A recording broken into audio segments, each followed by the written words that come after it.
एक बार महात्मा बुद्ध अपने कुछ शिष्यों के साथ एक गांव में भ्रमण कर रहे थे। उन दिनों कोई वाहन नहीं हुआ करते थे, सो लोग पैदल ही मीलों की यात्रा करते थे। ऐसे ही गांव में घूमते हुए काफी देर हो गई थी। बुद्ध जी को काफी प्यास लगी थी। उन्होंने अपने एक शिष्य को गांव से पानी लाने की आज्ञा दी।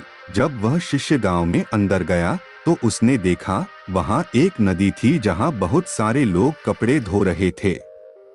कुछ लोग नहा रहे थे तो नदी का पानी काफी गंदा सा दिख रहा था। शिष्य को लगा कि गुरु जी के लिए ऐसा गंदा पानी ले जाना ठीक नहीं होगा।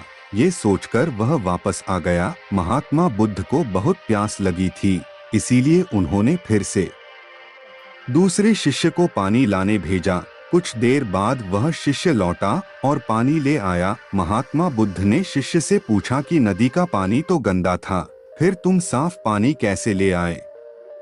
शिष्य बोला कि प्रभु, वहां नदी का पानी वास्तव में गंदा था, लेकिन लोगों के जाने के बाद मैंने कुछ देर इंतजार किया और कुछ देर बाद मिट्टी नीचे बैठ गई और साफ पानी ऊपर आ गया। बुद्ध यह सुनकर बड़े प्रसन्न हुए और बाकी शिष्यों को भी सीख दी कि हमारा ये जो जीवन है यह पानी की तरह है।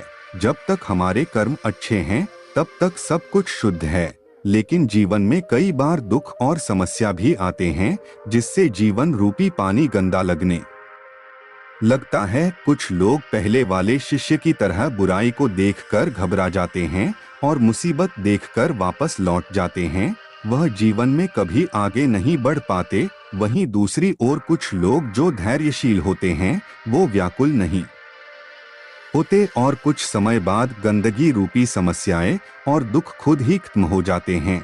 तो मित्रों, इस कहानी की सीख यही है कि समस्या और बुराई केवल कुछ समय के लिए जीवन रूपी पानी को गंदा कर सकती है, लेकिन अगर आप धैर्य से काम लेंगे तो बुराई खुद ही कुछ समय बाद आपका साथ छोड़ देगी। आप लोगों को ये कहानी कैसी लगी नीचे कमेंट के जरिए हमें जरूर बताएं। धन्यवाद।